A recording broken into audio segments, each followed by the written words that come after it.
අපේ රටේ පාලකයෝ පවට බිය නැති නිසා ඉතිහාසයේ ඉඳලම අදත් ඒ බොරුව වංචාව හිස් වචන ක්‍රියාත්මක කරවීම නිසාම අපේ රටේ ජනතාවට ඒ පවට අත ගන්න සිද්ධ වෙලා තියෙනවා. ඒක අඩු වැඩියෙන් ඉතිහාසයේ ඉඳලම සිද්ධ වෙච්ච දෙයක්. චිනමංගලාරාම විහාරස්ථානය කියලා කියන්නේ ජන සමාජයක් විදිහට ගත්තොත් අන්‍ය ආගමික පිරිසක් ජීවත් වෙන වටපිටාවක් ඇතුළේ තමයි මේ පන්සල පිහිටා තිබෙන්නේ. ඉස්සර මේකට අපේ නායක හඳුරු වැඩ ඉන්න කාලේ කිව්වේ ආවාසී.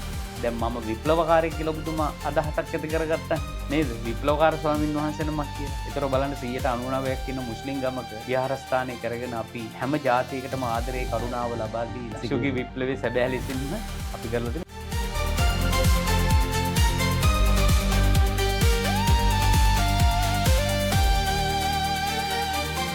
මයි විෂන් දේශපාලනයට සබුද්ධික නිර්වචනයක්.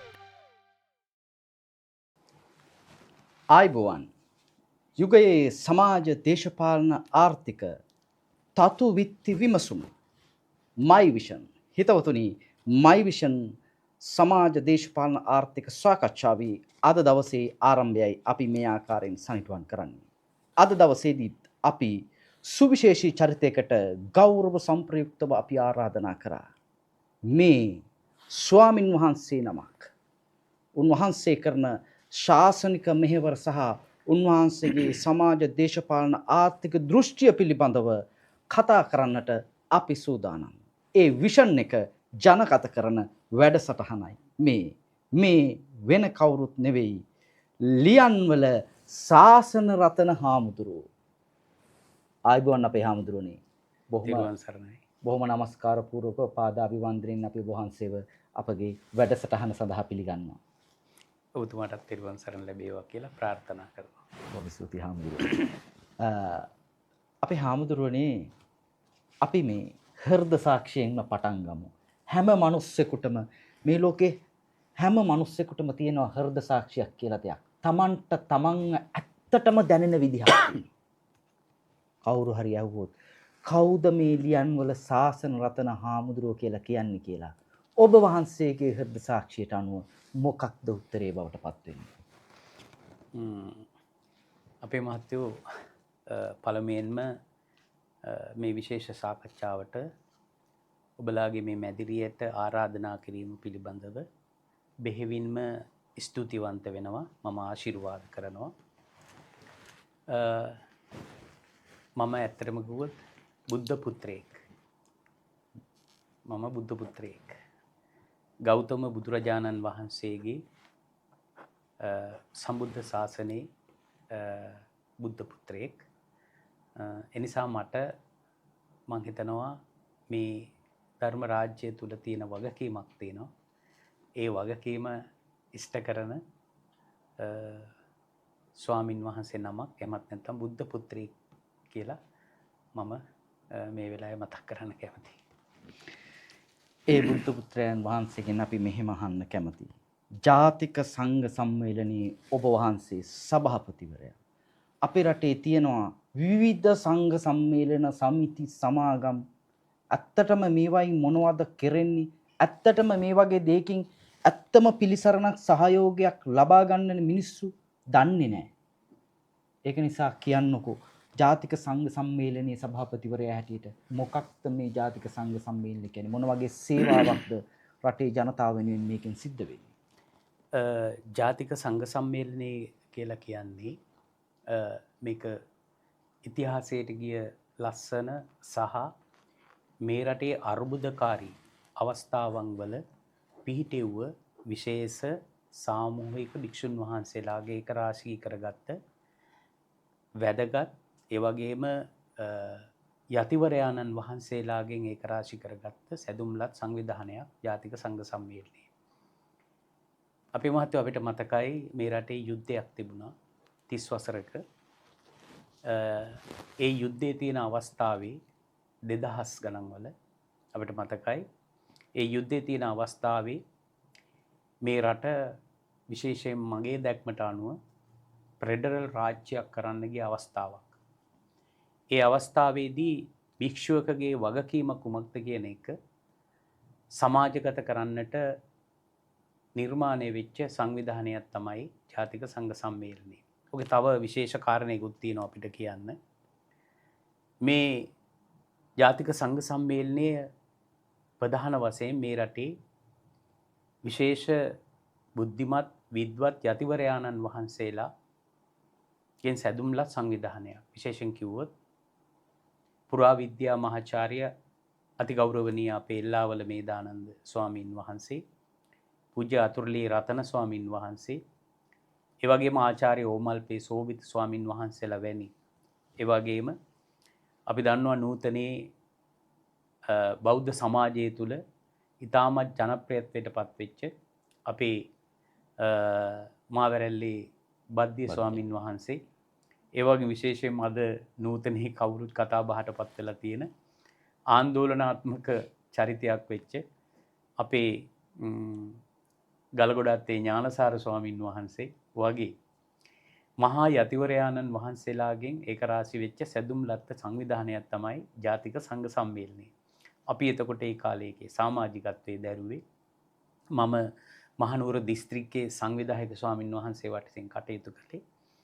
ඉතින් ඒ ජාතික සංඝ සම්මේලනයේ බිහි වෙන්නෙම එදා යුද සමයේ මේ රට පෙඩරල් කරන්න සූදානම් වෙන අවස්ථාවේදී ජාත්‍යන්තරණ කුමන්ත්‍රණකාරී අපි දන්නවා විශේෂයෙන්ම මම හිතනවා මගේ දැනුමට අනුව ඉන්දියාව ඇමරිකාව වගේ ඒ කුමන්ත්‍රණකාරී ක්‍රියාවලීන් මේ රට තුළ සමාජගත වෙන අවස්ථාවක මම හිතනවා යුද්ධේ නිමාවට පත් කිරීමට ඇත්තටම ජාතික සංඝ සම්මේලනයේ මහා විශාල සේවයක් ආරම්භයක් විදිහට ගත්තා. ඒක තව දෙයක් කියන්න ඕනේ. අපි දන්නවා වැලන්ටයින් කියන දවස අද සමාජයේ මාධ්‍යයට ඒක සමාජගත කරන්න බොහෝ සමාජගත කරන්න බැරි අවස්ථාවක් බවට නූතනයේ පත් වුණේ. මට මතකයි තරුණ තරුණියෝ 30000ක් පමණ ආධ්‍යාත්මික කලා අපේ කොහෙද විහාර මහදේවී උද්‍යානයේ 30000ක් පමණ සිල් සමාදන් කරවලා එදා ආදරේ කියන්නේ කුමක්ද කියන එක බුදුරජාණන් වහන්සේගේ දේශනාවට අනුව ඒ තරුණ තරුණියෝ සිල් ගල්වල සීලෙහි පිහිටවලා එතන අපි ඥානසාර හාමුදුරුවෝ තමයි එදා ඔය බුද්ධානුස්සතිය අමාවැස්ස වැඩසටහන ආරම්භ කළේ. මම හිතනවා එදා මුළු විහාර මහදේවී උද්‍යානයේම සුදු වතින් සැරසෙන අවස්ථාවක් බවට පත් වුණා. ඒකේ විශේෂ පියවරක් විදිහට මේ ජාතික සංඝ සම්මේලනයේ කතිකාවත අපිට මේ වෙලාවේ හඳුන්වලා දෙන්න පුළුවන්. නූතනයේ දැන් මම එහි සභාපති ස්වාමින් වහන්සේ හැටියට අනිකුත් ස්වාමින් වහන්සේලාගේ උපදෙස් සහ නූතනයේ පැන නැගෙන සමාජ ආර්ථික ප්‍රශ්නවලදී මගේ දායකත්වයකට සංවිධානයක් විදිහට මම ලබා දෙමින් කටයුතු කරනවා. අපේ හාමුදුරනේ අමාවැස්ස ගැන මම කතා කරන්න කැමතියි. සමාජයේ අමාවැස්සක් ඉල්ලනවා නේද? අපි විශේෂයෙන්ම මේ 2000න් පස්සේ පරම්පරාව ගැන අපි දෝෂාරෝපණය කරන ඔවුන් වැරදි මාර්ගයන් යනවා. ඔවුන් සමාජය, දේශපාලන, ආර්ථිකය, අපේ ඉතිහාසය, අපේ හරපද්ධතීන් මේ සියල්ල ගැන නිසි කියවීමක් නැහැ, නිසි බරක් දෙන්නේ නැහැ කියලා. හැබැයි ඒව හදන්න නේද ඔබ වහන්සේලා එදා ගෙනාවේ මේ අමාවැස්ස වගේ වැඩසටහන්. ඇයි ඒ වැඩසටහන් නැවැත්තුවේ? ඒ බර, ඒ වටිනාකම සමාජයට අත්‍යන්තයෙන්ම අවශ්‍යයි කියලා ඔබ වහන්සේට දැනෙන්නේ නැද්ද? නෑ, මම හිතනවා මේ ඒක නැවතිලා නැහැ. නූතනයේ ඇත්තටම අමාවැස්ස කියලා කිව්වොත් එහෙම ආධ්‍යාත්මික පැවැත්මක් මිනිසියෙකුට අවශ්‍යයි. විශේෂයෙන්ම තාරුණ්‍යයට ආධ්‍යාත්මික පැවැත්මේ තියෙන වටිනාකම අපිට මේ නූතනයේ හැසිරීම් රටාව තුළ අපිට දැක ගන්න පුළුවන්කම තියෙනවා. මිනිසියෙකුට අවශ්‍ය වෙන ජීවිතයට අවශ්‍ය වෙන ප්‍රධානම කාරණයක් තමයි විනය. ඒ විනය නැත්තම් අපිට කටයුතු කරන්න බෑ. විනයක් නැති වුනහම තමයි මිනිස්යාගේ පිරිහීම පවතින්නේ. ඒ කියන්නේ බුදුරජාණන් වහන්සේගේ දේශනාවට අනුව දෛනික ජීවිතයේ පැවැත්මක් ඇති කරගන්න අපිට මිනිසියෙකුට දීපු ප්‍රධානම හෘද සාක්ෂිය තමයි පංචශීලය. එතකොට ඒකේ තියෙන ප්‍රධානම කාරණයක් තමයි ඒ පංචශීල ප්‍රතිපත්තිය තුළ මානවයාගේ සහ පුංචි මධ්‍යම වැඩිහිටි හැම කෙනෙකුටම මනුෂ්‍ය ජීවිතේ පැවැත්ම ඇති කරගන්න පුළුවන් තැනක් බවට පත් කරන්නේ අන්න අර කියන විනය. එතකොට අද සමාජයේ මේ අමාවැස්ස නැතුවම නෙවෙයි. අමාවැස්ස තියෙනවා. හැබැයි මේ අමාවැස්ස ජන ජීවිතයට විශේෂයෙන් තාරුණ්‍යයට ඒකරාශි කරන්න බැරි සමාජ විවෘත භෞතික ක්‍රමවේදයක් සමාජගත වෙලා තියෙනවා. ඒක ඇවිල්ලා සමහර විට අර ලබා ගන්න යන අවස්ථාවේදී ඒ භෞතිකව ගන්න දේ අර ආධ්‍යාත්මිකට වැඩිය ඉස්සරහින් තියෙනවා. නැතුව අමාවැස්ස අවශ්‍ය නැතිකමක් නෙවෙයි. හැබැයි පහුගිය දවස්වල අපි දැක්කා පෙබරවාරි 14 වෙනිදා මේ ලංකාව පුරාම භික්ෂුන් වහන්සේලා විශේෂයෙන්ම ප්‍රධාන ආයතන එදිනදා දහස් ගණනක් සිල් සමාදන් අපි දැක්කා විහාරමාදේවිත් මේ උද්‍යානෙත් මේ රටේ ජාතික නාලිකාවක් හරහා වැඩසටහනක් දියත් කළා. ඒක නැතුව නෙවෙයි. හැබැයි මේ රටේ වැඩිහිටියෝ දෙමව්පියෝ ආගමික නායකයින් විශේෂයෙන් දේශපාලන භූමිකාව උත්සාහ කරන්න ඕනේ ඒ පිරිහි යන සමාජයට අමාවස්‍ය නැමැති ආධ්‍යාත්මය ලබා දුන්නොත් මං හිතනවා මීට වැඩිය ලස්සන වැඩපිළිවෙලක් සහ රටක් සැලසුම් කරන්න පුළුවන්කම තියෙනවා කියලා. ඒ අමාවැස්ස සමාජයට ඕනේ කියන තර්කය මම ඔබ වහන්සේට ඉදිරිපත් කරේ සමාජයේ විනය ශික්ෂණය හික්මීම ගැන කතා කරද්දී පෙර ගමන් යන්නේ ඔබ වහන්සේලා නිසා. අපි විශ්වාස කරනවා ඔබ වහන්සේලාගෙන් අපේ අධ්‍යාත්මයන් පෝෂණය කරන්න වටිනා දේවල් ඊටාම නිර්ලෝභීව අපිට ලැබෙනවා කියලා. මට හිතෙනවා නැවතත් අමාවැස්ස ඔබ වහන්සේලා පටන් අරගෙන මේ සූරත් එක්ක හිටගත්තොත් මේ කොළඹ මේ නිදහස් පරිශ්‍රයන් නැවතත් තරුණයන්ගෙන් පුරවන්න පුළුවන් වෙයි කියලා අපිට ඕනේ රටක් කිල්ලන රටක් නගන ගොඩනගන තරුණයාගේ අධ්‍යාත්මය හදන්න ඔබ වහන්සේලාට නැවත පෙරමුණ ගන්න පුළුවන් නේද? එදා ගොඩක් අය කතා කරනවා එදා වගේ වැඩසටහන් අද නැහැ කෝ අමාවැස්ස කියලා අපි සමහර තැන්වල කතා කරනවා. නෑ ඒක අපේ මහත්තයෝ නැතුවම නෙවෙයි.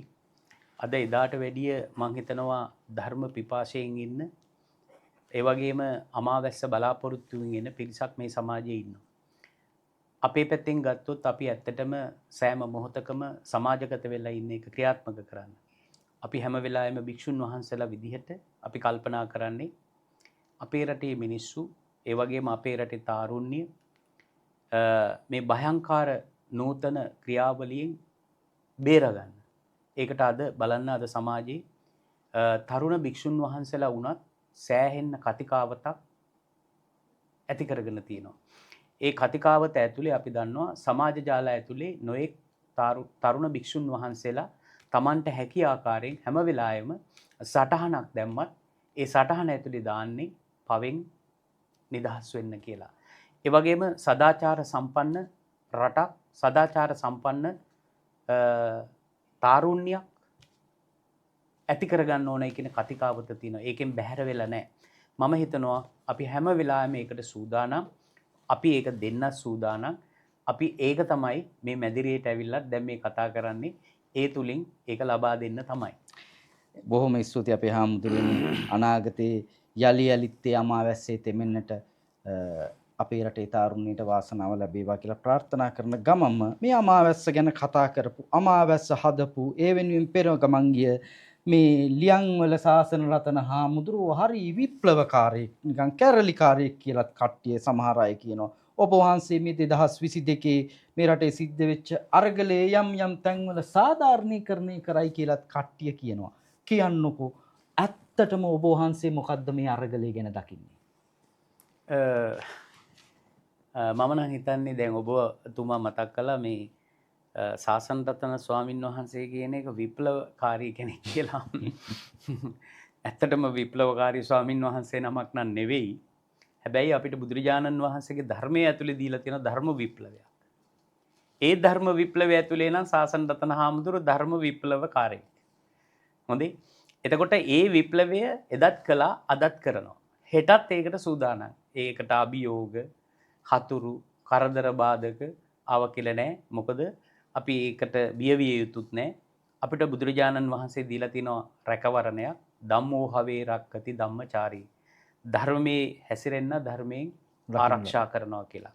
ඉතින් ඔබතුමා ඇහුවා මේ 2022 ජන අරගලයක් තිබුණා. ඒ අරගලය ඇතුලේ ඔබ වහන්සේ විප්ලවකාරයෙක් වුණාද කියලා. නෑ ඇත්තටම අපි නිහඬයි. මොකද ඒ වෙලාවේ 2022 ඒ අරගලයක ගැන කතා කරනවා නම් ඒක දීර්ඝ මාතෘකාවක්. මම ඒ මාතෘකාවට වැඩි පිවිසෙන්න උත්සාහ කරන්නේ නැහැ. ඒකේ අඩු වැඩි නැත් ප්‍රතිඵල අපිට දැන් නූතන ඒවා අපිට ඇහෙන්න දකින්න නේද? බලන්න පුළුවන්කම අවස්ථාව ලැබිලා තිනවා. අපේ මහත්තයෝ මට මතකයි මම යම් මාධ්‍ය ආයතනයක් එක්ක සාකච්ඡාවක් කළා අරගලයේ ඇතුලේ ධර්ම විරෝධී බවක් තියෙනවයි කියලා. ධර්ම විරෝධී බවක් තියෙනවයි කියලා ඒ අරගලය ඇතුලේ. ඉතින් ඒක යථාර්ථයක් බවට පත් වෙලා තිනවා. අරගලය ඇතුලේ නම් මම විප්ලවකාරියෙක් උනේ නැහැ. හැබැයි අපිට දැන් කියව ගත්තොත් අරගලය කියන එක අපිට පේනවා ඒ මොහොතේ මිනිසුන්ගේ දුක වේදනාව බඩගින්න මිනිසුන්ගේ යටිතල පහසුකම් තුල ඇති කරගත්ත මහා විප්ලවය කියවගත්තේ අරගලයක් ඇතුලේ. ඒක දේශපාලන භූමිකාවක් තුලින් ඒ පරිවර්තනය තුලින් ඒවා වෙනස් වෙලා අද අරගලය කියන්නේ කුමක්ද කියන අතීත කතාවට ගියොත් මම ඒක අමුතුවෙන් ඔබතුමාට කියන්න අවශ්‍යතාවයක් නැහැ. ඒක අපි මේ ආයතනය ඇතුලේ කියවගමු අපි දෙදෙනම අරගලයේ ප්‍රතිඵලයේ කුමක්ද දැන් සිද්ධ වෙලා තියෙන්නේ. ඒ අරගලයෙන් ජන සමාජයට සහ ඒකෙන් පරිවර්තනය වුණ දේශපාලන භූමිකාව තුලින් ඒ අරගලය කළ සහ ඒ අරගලය ඇතුලේ අඳෝනාව කියාගත්ත මිනිසුන්ට අද ඒකේ ප්‍රතිඵලයක් දේශපාලන භූමිකාව ඇතුලේ සිද්ධ වෙනවද සමාජීය වශයෙන් සිද්ධ වෙනවද කියන එක අපි දෙන්නම කියවගත්තොත් මම හිතනවා ඒකට උත්තරේ ප්‍රමාණවත් කියලා. අමුතුරුනේ අපේ රටේ සමාජ දේශපාලන චලනයන් පිළිබඳව ඔබ වහන්සේට යම් හොඳ සාධනීය කියමනක් තියෙන හිමිනමක් හැටියට අපි ඔබ වහන්සේව කියවගන්න. රට බංකොලොත් වෙනවා. අපි ලෝකෙටම කියනවා අපේ රට බංකොලොත් කියලා. මේ රටේ බංකොලොත් වීම රටේ ආර්ථික දේහයේ කඩා වැටීම පිළිබඳව ඔබ වහන්සේගේ පසු විපරම කොයි වගේද? අපේ මහත්තයෝ බුදුරජාණන් වහන්සේගේ දේශනාවේ තියෙනවා ඒ කාරණයක් අපිට විශේෂයෙන්ම උගන්වන එක දෙයක් තමයි පවට බිය වෙන්න කියන එක. පවට බිය වෙන්න කියන එක. පවට බිය වෙන්නේ නැති රාජ්‍ය පාලනයක්, රාජ්‍ය නායකත්වයක්, එහෙම නැත්නම් පොදු විසින් ගත්තොත් මිනිස්සු විදිහට අපි පවට බිය නොවුනොත් අපිට ගමනක් යන්න බෑ. ඒ මන්දයත් මම ඉස්සෙල්ලා කිව්වා මේ දේශපාලන ආර්ථික මේ ක්‍රියාවන් හැම දෙයකටම යහපත් ධනාත්මක ප්‍රතිඵල ප්‍රායෝගිකව අපිට ලැබෙන්නේ විශේෂයෙන්ම අපිට විනයක් තියෙන්න ඕනේ. උදාහරණයක් වශයෙන් ගත්තොත් මම කොරියාවේ අවුරුදු 30ක් විතර දැන් යනවා එනවා. අපි දන්නවා ජපානේ. අද ඒ රටේ විශේෂයෙන්ම මට අත්දැකීම් තියෙන කොරියාව දෙස බැලුවම අද ඒක පුද්ගල ආදායම ඩොලර් 30000ට එහා ගිය ආර්ථික ක්‍රියාවලියක් තියෙන රටක්. එතකොට ඒකේ ප්‍රධානම හේතුව කුමක්ද? විනය කියන එක පැහැදිලිවම කියවගෙන තියෙනවා.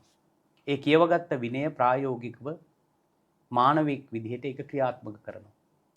ඒ විනය තියෙන කෙනා පවට බයයි.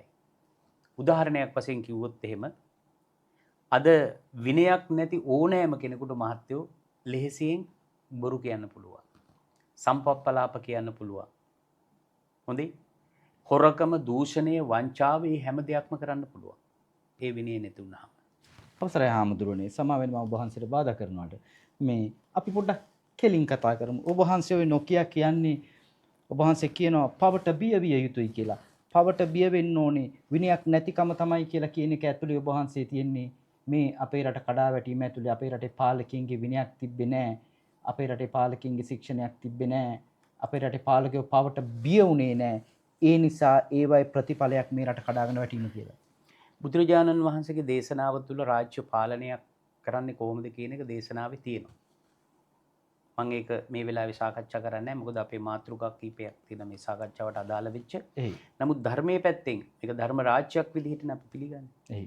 එදා මිහිඳු මහරහතන් වහන්සේ මේ උතුම් පුණ්‍ය භූමියට වැඩියට පස්සේ උදාහරණයක් වශයෙන් ගත්තොත් අශෝක අධිරාජ්‍යයාගේ පුතණුවන් නේ. හැබැයි ඉස්සෙල්ලා කවුද? චණ්ඩාශෝක නේ. ඊට පස්සේ ධර්මාශෝක සමනාමයන් මහරජ ධම්මරාජස්ස ශාවක. එදා ඒ උතුම් පුණ්‍ය භූමියට ඇවිල්ලා මොකද්ද කිව්වේ?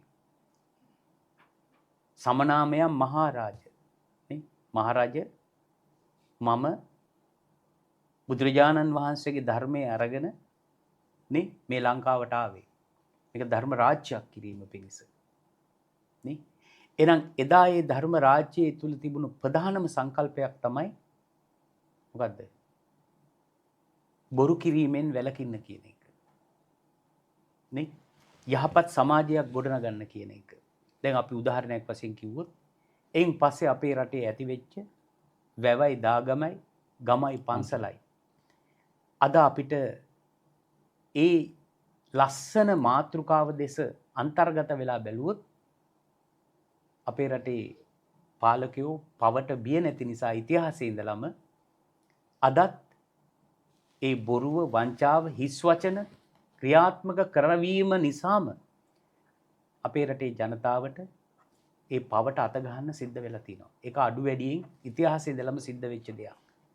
එතකොට මේ රටේ භික්ෂුන් වහන්සේලා හැම මොහොතකම හැම වෙලාවෙම දේශනා කළේ මේ ධර්මරාජ සංකල්පයේ මත ඉඳගෙන මේ රටේ ජීවත් වෙන සෑම පුරුෂයෙකුට සමාන අයිතිවාසිකම් භුක්ති විඳිමින් ස්වයං පෝෂිත මානවයෙක් ස්වයං පෝෂිත රටක් නිර්මාණය කරන්න මේ ධර්ම කරුණු විග්‍රහ කරගෙන කියවගෙන පාලකයන්ට හැම වෙලාවෙම මොකද්ද කියලා අනුශාසනා කරපු එක. ඉතින් අද ഘോഷාකාරී නූතනයක් බවට පත් වෙලා තින්නේ ඇයි? අදටත් සමහරලාට ඒවට ඇහුම්කන් දෙන්නේ නැති පාලකයෝ මේ රට තුල නිර්මාණය වෙලා තියෙන ඉතිහාසෙත් තිබුණා. ඉතින් අපි මේ කියන්නේ හැම වෙලාවෙම විප්ලවයක් නෙවෙයි කරන්නේ. ඔබලාගේ ඒ ඇති වෙලා තිබෙන ഘോഷාකාරී මනස අපි කරන විප්ලවය ඇතුලෙන් ඒකට ඇහුම්කන් දීලා නේද?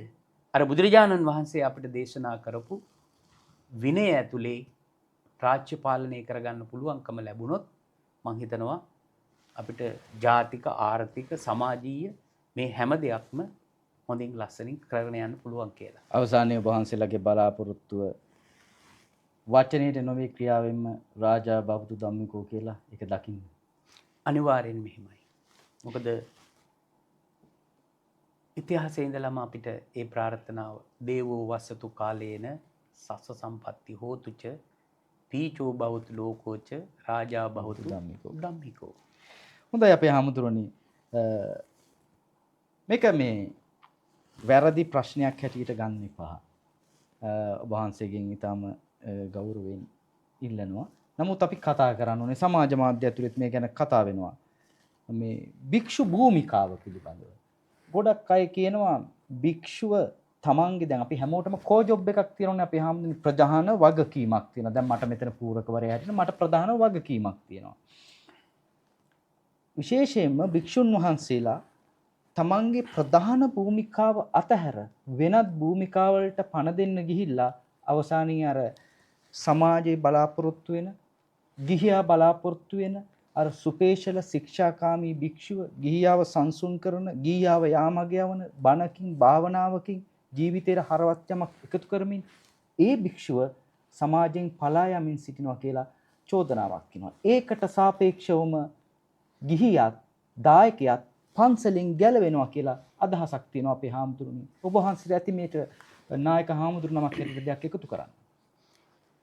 නෑ භික්ෂුන් වහන්සේලාගේ මේ වෙලාවේ අපේ මහත්වෝ භික්ෂුන් වහන්සේලාගේ භූමිකාව මම හිතනවා ඒක නොකර ඉන්නව නෙවෙයි. ජන සමාජයේ තුල සහ ශ්‍රාවකයා කියවගත්ත ක්‍රමවේදයක් තියෙනවා. ඒ ක්‍රමවේදයේ සමහර විට කියවගන්නේ සමහර අය මේ දේශපාලන භූමිකාව තුල ඉඳගෙන. දේශපාලන භූමිකාව තුල ඉඳගෙන. භික්ෂුන් වහන්සේලා සමාජයේ විසින් කොටස් විදිහට වෙන් කරගෙන තියෙනවා. දැන් මට සමාජ ජාලාවල වුණත් අපිට ඇහෙනවා දකින්න හම්බෙලා තිනවා මේ එක එක්කෙනාගේ ශරීර සරණ යන්න එපා ධර්මයේ සරණ යන්න කියලා. එතකොට ඒ කැටකිරිය හදලා තියෙන්නේ කවුද? මේ බණහන ශ්‍රාවකයා. ජන සමාජය. මං කියන එක තේරෙනවද පුතුමා? ඒ කැටකිරිය සහ ඒ වෙන්කිරීම නිසාම බහුතරයක් සමාජයේ වෙන් කරව ගන්නවා මේ ස්වාමින් වහන්සේ මෙහෙමයි, මේ ස්වාමින් වහන්සේ මෙහෙමයි, මේ ස්වාමින් වහන්සේ අර ස්වාමින් වහන්සේ මෙහෙමයි කියලා. ඒක සුදුසු නෑ. ඒකෙන් අපි ඈත් වෙන්න ඕනේ. මොකද මේ රටේ ඉන්න සෑම ස්වාමින් වහන්සේනක්ම බලාපොරොත්තු වෙන්නේ දේශනාව තුලින් සහ මේ කැපවීම තුලින් විශේෂයෙන් අපිට සිව්පසේ ලබා දෙන්නේ අපේ ජනතාව. ඒ සිව්පසේ ලබා ගන්න අපි බුද්ධිමත්ව හැම මොහොතකම ධර්මයට අනුකූල වෙලා කටයුතු කරන්න තමයි උත්සාහ කරන්නේ.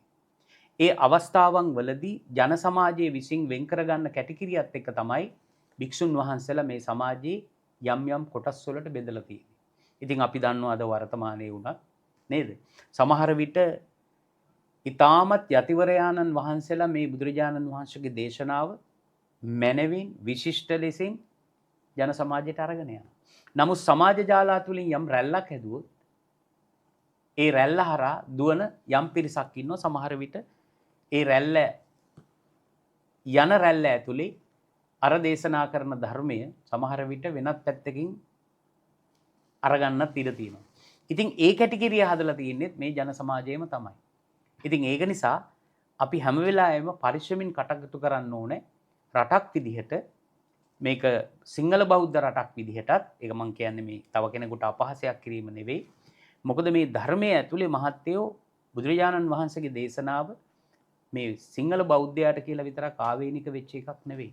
මේ රටේ ඉන්න ಜಾති ආගම් කුල ભેදයකින් තොරව හැම කෙනාටම මේ ධර්මයේ ඇතුලේ සංසරණය වෙන්න පුළුවන්, පරිශීලනය වෙන්න පුළුවන්, කියව ගන්න පුළුවන්. එතකොට මේ ධර්මයට අනුව හැසිරෙන්න පුළුවන්.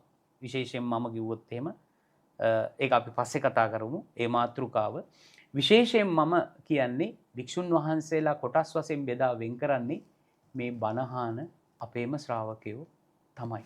ඒක ටිකක් කල්පනාකාරීව බුද්ධිමත් වෙනවා නම් හොඳයි. මොකද හැම ස්වාමින් වහන්සේ නමකටම යම් විදිහකින් බණ කියන්න පුළුවන්. අනේ අපේ හාමුදුරනේ තරහ අවසර මට ඔකටම පුංචි කාරණයක් එකතු කරන්න තියෙනවා. අපේ මේ සමාජයේ තියෙනවා කිරි කලයක් දොවලා ගොම බින්දුවක් දාන්න එපා කියලා. අපේ මේ කොළඹ සදාසන්න පන්සල් වල නෙවෙයි, මහා ලොකු දැවැන්ත රජමහා විහාරස්ථානවල නෙවෙයි, ඈත ගම් යංගම් වල තවමත් දානේ හම්බ වෙන්නේ නැතුව තවමත් පිණ්ඩපාතේ වදින අපේ හාමුදුරන් වහන්සේලා මෙහෙණින් වහන්සේලා ඉන්නවා. අපේ හාමුදුරුවනේ තවමත් සිව්පසේ නිසි වෙලාවට ලැබෙන්නේ නැති අපේ හාමුදුරුවෝ ඉන්නවා. ඒත් අනේ මගේ මේ දායකයෝ නේද කියලා ප්‍රශ්නයක් ගැටලුවක් මතුවෙච්ච හැම වෙලාවකම සමහර වෙලාවට මේ කකුල් වල ගල් ඇණි කටු ඇණි කකුල් තුවාල කරගෙන ඒ මිනිස්සුන්ව හොයාගෙන යන හාමුදුරුවෝ මේ රටේ ඉන්නවා. අපි පාදාභිවන්දනයෙන් යුතුව උන්වහන්සේලාව සිහිපත් කරනවා මේ වෙලාවේ. හැබැයි හාමුදුරුවනි මම කියන්නේ ඊටාම සුළු පිරිසක් සමාජයට කතාවල් හදන ප්‍රතිපදාවන් තුල නියැලීම හින්දම සමාජය ඇතුලේ අර බහුතරය පේන්නේ නැතුව ගිහිල්ලා තියෙනවා නේද අපේ හාමුදුරුවනේ. මේ පිළිබඳව සමහර අය නම් කියන්නේ කතා කරද්දී භික්ෂු සංගායනාවක් ඊටාම ඉක්මනින් ඕනේ. විශේෂයෙන්ම මේ සමාජ මාධ්‍ය තුල හාමුදුරුවෝ පිළිබඳව කතා කරන සමාජ ගොඩනැගෙන තර්ක එච්චරම ශාසනයට අපේ හාමුදුරුවන්ට මේ බුද්ධ චීවරයට හොද නැහැ අපේ හාමුදුරුවනේ. ඔබ වහන්සේට මේ ගැන පැහැදිලි පිළිතුරක් ඇති. නෑ මෙහෙමයි. බුදුරජාණන් වහන්සේ ඉන්න කාලෙත් මහත්යෝ මේ අර්බුද තිබුණා. ඒ අර්බුද තිබුණ නිසානේ බුදුරජාණන් වහන්සේ විනය පිටකයේ දේශනාව භික්ෂුන් වහන්සේලාට විශේෂයෙන් දේශනා කළේ. එතකොට ඒක බුද්ධිමත් අවබෝධයක් නැතුව වැඩ කටයුතු කරනව නෙවෙයි. සෑම ස්වාමින් වහන්සේ නමක්ම මගේ දැනුමට අනුව මේ විනය පිටකයේ කියවගෙන තියෙනවා. ඉතින් මේ වෙලාවේ විවෘතව ඒ සම්බන්ධව ඔබතුමාත් එක්ක මම සාකච්ඡා කරන්න කැමති නැහැ. මොකද මේ රටේ උගත් වියත් භික්ෂුන් වහන්සේලා මේ මොහොතේ නෙවෙයි මේ නූතන සමාජය තුළ ඕනෑ තරම් මේ මාතෘකාව කතා කරලා තියෙනවා. මේ මාතෘකාව ප්‍රධානම සාකච්ඡාවක් බවට පත් කරගන්නේ සමාජ ජාලා. මොකද හේතුව අපි හයියෙන් කතා කරත් හිමීට කතා කරත් හිටගෙන හිටියත් ඉඳගෙන හිටියත් නේද? ඊළඟට ප්‍රාඩෝ එක ගියත් ත්‍රිවිල් එකේ ගියත් නොඑක ආකාරයෙන් මේක දකින්න පුළුවන්. හොඳේ. හෘද සාක්ෂියට අනුව මේ රටේ සෑම භික්ෂුන් වහන්සේ නමක්ම තමන්ගේ භික්ෂු විනය ආරක්ෂා කර ගනිමින් තමයි මේ කටයුත්ත කරන්නේ. හොඳයි අපි හාමුදුරනේ. මම කැමතියි මේ ජින මංගලාරාමය පැත්තට හැරෙන්න. ජින මංගලාරාම බෞද්ධ කටයුතු පිළිබඳ ජාත්‍යන්තර මධ්‍යස්ථානය. මොකක්ද අපේ හාමුදුරනේ මේ ජින මංගලාරාමය කියන්නේ මොකක්ද මේක ඇතුලේ සිද්ධ වෙන්නේ? ගොඩක් ශාසනික සහ සමාජීය සේවාවන් රැසක් වෙන පුණ්‍ය භූමියක් කියලා අපි අහලා තියෙනවා. චිනමංගලාරාම විහාරස්ථානය කියලා කියන්නේ ජන සමාජයක් විදිහට ගත්තොත් අන්‍ය ආගමික පිරිසක් ජීවත් වෙන වටපිටාවක් ඇතුළේ තමයි මේ පන්සල පිහිටා තිබෙන්නේ. ඉස්සර මේකට අපේ නායක හඳුර වැඩ ඉන්න කාලේ කිව්වේ ආවාසය කියලා. පොඩි තැනක් ආවාසය කියලා. අද 98ක් 99ක් කිව්වොත් නෙවැරදි ඉස්ලාමීය භක්තිකයන් ජීවත් වෙන වටපිටා සමාජයක තමයි මේ පුණ්‍ය භූමියේ පිහිටලා තිබෙන්නේ. මේක අවුරුදු 50කට එහාගේ ඉතිහාසයක් තියෙන විහාරස්ථානයක්. දැන් අද එය ශ්‍රී ජිනමංගලාරාම ජාත්‍යන්තර බෞද්ධ මධ්‍යස්ථානය කියන තැනට අපි විහාරස්ථානය ගෙනවිත් තියෙනවා. ඒකට විශේෂයෙන් හේතුවක් තමයි ජාත්‍යන්තරය කියලා කියන්නේ දකුණු කොරියාවත් චීනයත් වගේ ඒ වගේම තවත් රටවල් කීපයක් සමග කටයුතු ගනුදෙනු කරන නිසා මේ ජාත්‍යන්තර බෞද්ධ පුණ්‍ය ආයතනයක් බවට අද නිර්වචනය කරගෙන තියෙනවා. විශේෂයෙන් මම මේ විහාරස්ථානයේ විහාරාධිපති ස්වාමින් වහන්සේ වෙන්න ඉස්සෙල්ලා මගේ ගුරු දේවයාණන් වහන්සේ මේ ආයතනය පටන් ගත්තේ. අද ඒ ආයතනයේ ජාත්‍යන්තර තැනකට ගෙන එන්නට මට අවස්ථාව ලැබිලා තියෙනවා. එදා මෙදා තුර සමාජ ක්‍රියාවක් විදිහට මගේ ශ්‍රී ලංකා කොරියා සුබ සාධක සංගමය කියලා බෞද්ධ සංවිධානයක් තියෙනවා. මේ වෙනකොට අපි එයින් සමාජයේ මිනිස්සුන්ට අපි නිවාස හදලා දීම්, ශිෂ්‍යාධාර, ශිෂ්‍යත්ව නොඑක ආකාරයේ නූතන වර්තමානයේ සිද්ධ කරනවා. චීනේ අපේ දායක පිරිස සමගත් ඒ ආකාරයෙන්ම සිද්ධ කරනවා. අද සුන්දර මනරම් ඒ පළාතේ විශේෂයෙන් ලංකාව පමණක් නෙවෙයි පිටරටත් දන්න ඉස්ලාමීය භක්තිකයන් ජීවත් වෙන පරිසරයක් තුල විශේෂයෙන්ම දැන් මම විප්ලවකාරයෙක් කියලා ඔබතුමා මතෙන් අදහසක් ඇති කරගත්තානේ නේද? විප්ලවකාර ස්වාමින් වහන්සේ නමක් කියලා. ඒතර බලන්න 99%ක් ඉන්න මුස්ලිම් ගමක විහාරස්ථානය කරගෙන අපි හැම ජාතියකටම ආදරේ කරුණාව ලබා දීලා ඒ අර භික්ෂුවගේ විප්ලවය කරලා තියෙනවා. භික්ෂුවගේ විප්ලවයේ සැබෑ ලෙසින්ම අපි කරලා තියෙන විශේෂයෙන් මහත්වෝ කියන්න ඕනේ. අපි හිමිදිරි පාන්දර 5ට සජීවී පිරිත් දේශනා කරන්නේ. සජීවී. මම හිතන වටපිටාවේ ඉස්ලාමීය පල්ලි 12ක් විතර තියෙනවා වටේ. ඒ 12ක් විතර තියෙන වටේ තමයි මම ඉන්නේ. මම අවුරුදු 4ක් 5ක් සජීවී පිරිත් කිව්වා. දැන් මගේ සහෝදර හාමුදුරුවෝ ශිෂ්‍ය භික්ෂුන් වහන්සේලා තමයි හිමිදිරියේ දේශනා කරන්නේ. මම කියන්නේ පල්ලි යාඥා වෙනකොට එහෙන් යාඥා කරන මෙහෙන් අපේ වෙලාවට එකපාරට පටන් ගන්න එපා. ඒ කට්ටිය යම් කාල වකවානුකට තමයි ඒ කට්ටියගේ ධර්මයේ ප්‍රචාරය කරන්නේ. එතකොට මම කියලා තියෙනවා අපේ පොඩි හාමුදුරුවන්ට ඒ යාඥාව අවසන් වුණාට පස්සේ අපේ පිරිත් ටික අපි දේශනා කරන්න. ඒක මේ ශබ්ද වාහිනී යන්ත්‍රයකින් මේ ටේප් එකක් දාලා නෙවෙයි කරන්නේ සජීවී. හැන්දෑවටත් එහෙමයි. එතකොට මේ මුස්ලිම් සමාජය ඇතුලේ මගේ ධාර්මික විප්ලවය මම හරිය ලස්සනට මහත්යෝ කරලා තියෙනවා. කරගෙනත් යනවා. ඉස්සරහටත් මේ විදිහට තමයි මම හිතනවා. ඒක නිසාම අපේ ආයතනය අද ලංකාවේ පමණක් නෙවෙයි විශේෂයෙන් අති ගෞරවනීය අස්ගිරි මල්වතු ඒ වගේම මේ රටේ සියලු මහානායක හාමුදුරන් වහන්සේලා යතිවරයාණන් වහන්සේලා සෑම කෙනෙකුගේම ආදරයට ගෞරවයට පාත්‍ර වෙච්ච ආයතනයක්. අද මම ගොඩාක් සතුටින් තමයි මේ පිම්බීමේ සිට ඉස්ලාම් භක්තිකයෝ සමග මේ ආගමික විප්ලවය කරගෙන යන්නේ. අපි හාමුදුරනේ මේ අපි කියනවා යුද්ධයේ අවුරුදු 30ක් තිබ්බ 30 අවුරුදු යුද්ධේ අපි ඉවර කරාට ගහලා අපි ප්‍රභාකරන් නැති කරාට මිනිස්සුන්ගේ හිත් හදන්න බැරි වෙලා තියෙනවා. තවම තැන් තැන්වල සුන්බුන් රොඩු බොඩු තියෙනවා, කටු කෑලි තවම තියෙනවා කියලා. මේ සහජීවනයේ ඇති කරන්න ඕනේ කියලා හැම තැනම කතා වෙනවා.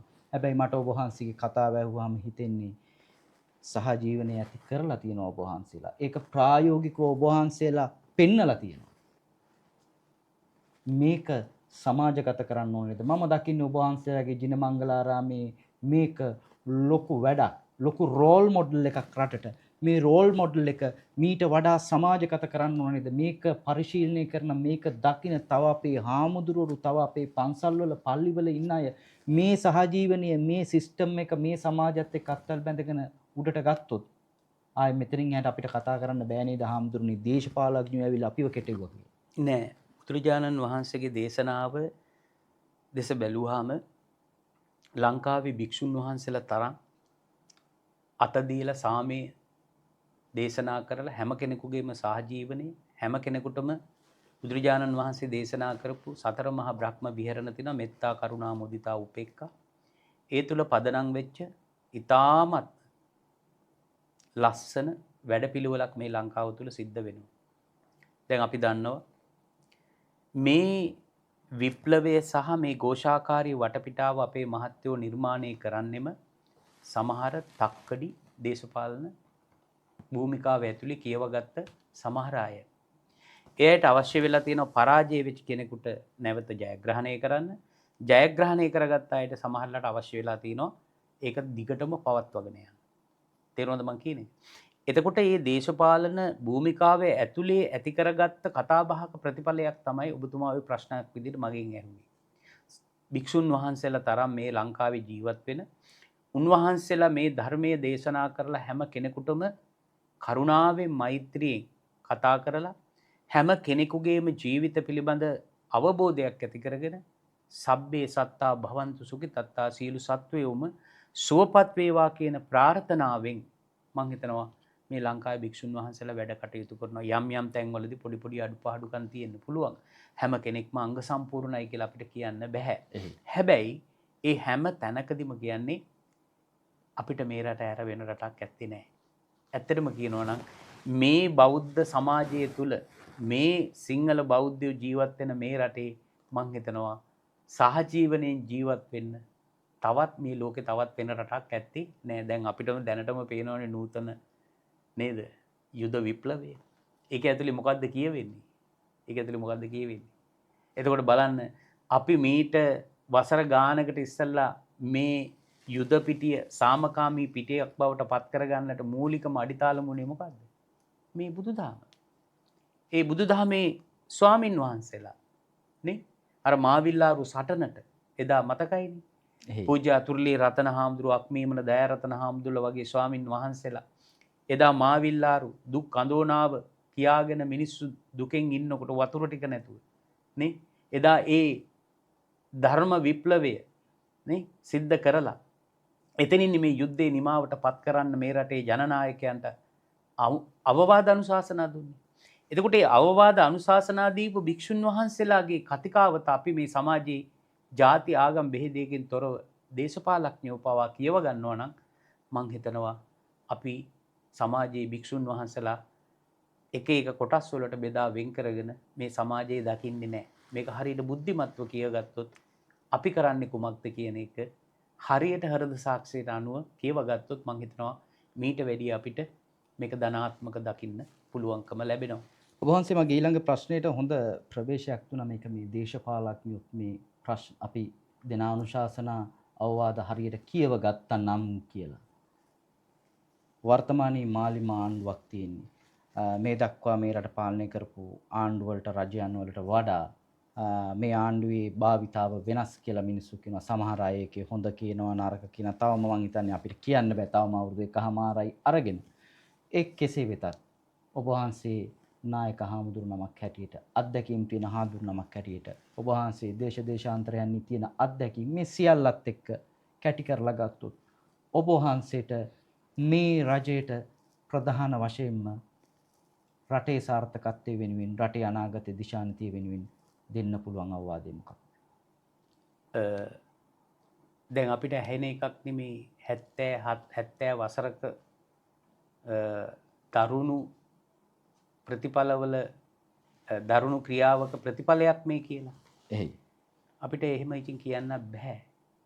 දැන් එහෙම කියන සමාජයක් ඒ 70 වසරේ ඉඳලා තියෙනවනේ අපේ මහත්තයෝ. ඒ අයත් දැන් මේ නූතන දේශපාලන භූමිකාවේ ඉන්නවනේ. නේද? අපි හරියට බුද්ධිමත් වෙගේ අපි මැරිලා ඉපදිච්ච අය නෙවෙයි. නේද? දැන් ඔබතුමා ගැන විවේචනය කරනවා නම් ඔබතුමාට සමහර අය කැමති නෑ. හොඳ කියනවා නම් ඔබතුමාට කැමති. එහෙම ගමනක් යන්න බෑ. ප්‍රධාන වශයෙන් අංක එක තමයි ඇහුම්කන් දෙන්න පුරුදු වීම. ඇහුම්කන් දීලා තමන්ගේ අඩුපාඩුව කොතනද කියලා ඒක නිවැරදි කර ගැනීම. නූතන දේශපාලනයේ කියවගත්ත යම් කොටස් මගේ ළඟ තියෙනවා. ඒ හෘද සාක්ෂියට අනුව මට ඒක කියන්න පුළුවන්. ඒ වුණත් මම තව ටිකක් ඒ ගැන අධ්‍යයනය කරන්නත් ඕනේ. ප්‍රධාන වශයෙන් මම කියන්න ගන්නේ ඇහුම්කන් දෙන්න පුරුදු වෙන්න ඕනේ. අනිත් එක තමයි ඕනෑම කෙනෙක් දේශපාලනය කරනකොට තමන් දේශපාලනය කරන්නේ තමන් ඉපදුන තමන් ජීවත් වෙන තමන් මැරෙන මේ ජන්ම භූමියේ ඉඳගෙන තමයි දේශපාලනය කරන්න කියලා හිතන්න ඕනේ.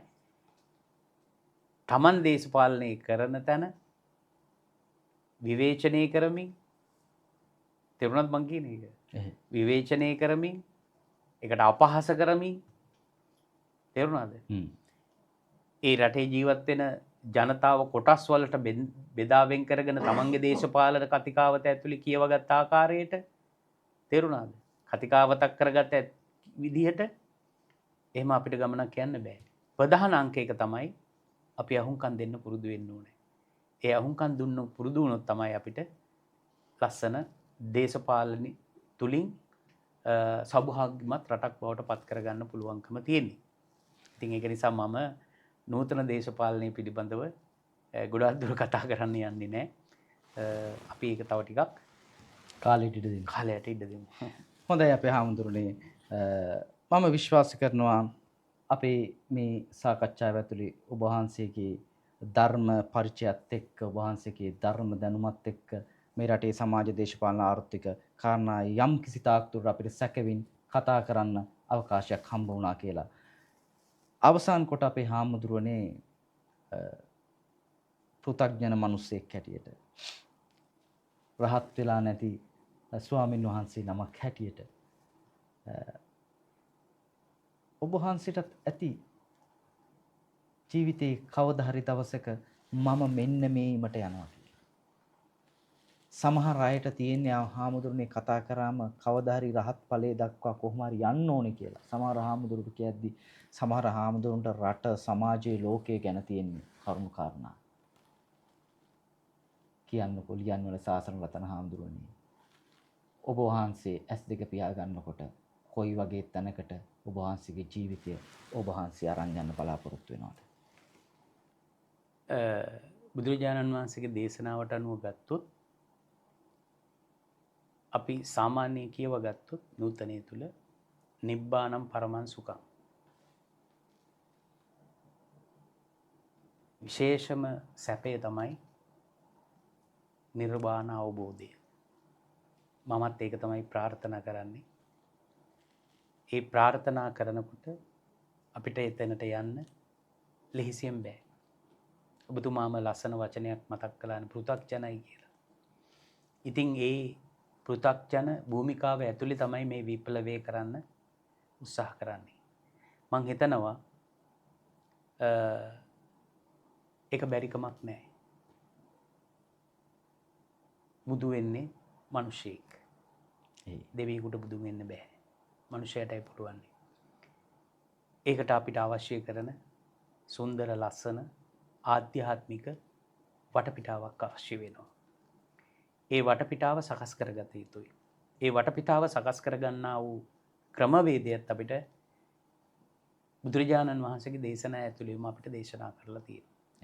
ඉතින් මේක ටිකක් අමාරුයි. උත්සාහ කරනවා මගේ ප්‍රාර්ථනාව අවසානයේ අර උතුම්ම සැපේ වෙන නිර්වාණ අවබෝධයම තමයි. හොඳයි අපේ හාමුදුරනේ අපි ප්‍රාර්ථනා කරනවා ඔබ වහන්සේ ඒ ප්‍රාර්ථනා කරන උතුම් වූ නිර්වාණය සාක්ෂාත් කරගන්නටම ඔබ වහන්සේට අවස්ථාව වරම් වරක් ප්‍රසාද ලැබෙන්නට කියලා. විශේෂයෙන්ම අපේ ආරාධනාව පිළිගෙන ඔබ වහන්සේ මෙම සභාවට වැඩම කිරීම පිළිබඳව ඔබ වහන්සේට යලි යලි පාදාභිවන්දනයෙන් යුතුව ඔබ වහන්සේට ස්තුතිය පළ කරන අපේ හාමුදුරුවනේ. එසේනම් හිතවතුනි මේ සාකච්ඡාවේ සමාප්තියට අපි එනවා. සමාජ දේශපාලන ආර්ථික චලනයන් පිළිබඳව තවත් සවිස්තරාත්මක කතිකාවතකින් තවත් සුවිශේෂී චරිතයක් සමග ඔබ හමුවෙන බලාපොරොත්තුව යලිත් ඔබ මතම තබමින් මතකයේ රඳව ගන්න ලෝකය සමාජය වෙනස් ඇහැකින් දකින්න අලුත්ම පුරෝකථනය මයි විෂන් ගිහිල්ලා එන්න.